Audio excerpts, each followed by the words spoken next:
Detroit, 1977. Grit clung to the air, a mix of car exhaust and desperation.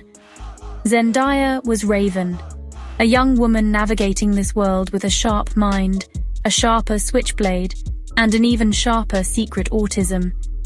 She saw the world differently, patterns and details others missed, a symphony of sensory input that could be both a blessing and a curse. Raven wasn't some Hollywood caricature of a gangster.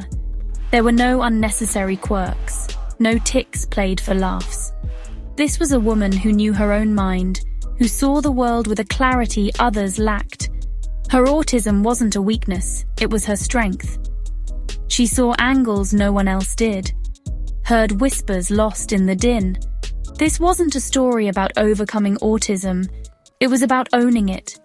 About a young woman finding her place in a world that didn't understand her, using every tool at her disposal to survive. And in the heart of Detroit's decaying grandeur, Raven would carve her own path. For too long, autism on screen has been relegated to the sidelines, the quirky best friend, the savant with a heart of gold. But Raven promised something different. This was about authenticity, about showing the spectrum in all its complexity. Representation matters. Seeing yourself reflected in media in all your messy, complicated glory is a powerful thing. For those on the spectrum, it's a validation, a reminder that they're not alone. For those who haven't walked in those shoes, it's a chance to learn, to understand, to empathize. Raven's story wasn't just about one woman's journey. It was a mirror held up to society, reflecting the need for acceptance, for understanding, for stories that move beyond stereotypes and embrace the full spectrum of human experience. Detroit in the 70s was a city on the edge. The decline of the auto industry had left scars. Unemployment was high, crime was rampant. The streets thrummed with a nervous energy, a sense that anything could happen.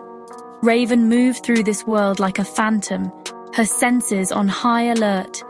The rumble of engines, the screech of tires, the cacophony of a city teetering on the brink. It was her symphony. She felt the pulse of Detroit in her bones, its rhythm a part of her own. The city wasn't just a backdrop.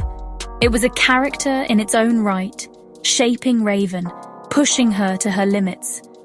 And in the heart of this urban jungle, a different kind of survival story was being written. Zendaya was a chameleon. She disappeared into roles, shedding her skin and becoming someone new. With Raven, there was a quiet intensity, a depth of emotion that simmered beneath the surface. She wasn't just playing a character, she was inhabiting it. This wasn't a performance, it was a revelation. Zendaya brought a raw honesty to Raven, a vulnerability that made her relatable even in the most extreme circumstances. This was an actress at the top of her game, pushing boundaries, defying expectations. With every role, Zendaya proved her versatility, her ability to disappear into characters that transcended stereotypes. And with Raven, she wasn't just telling a story, she was sparking a conversation, challenging audiences to see the world through a different lens.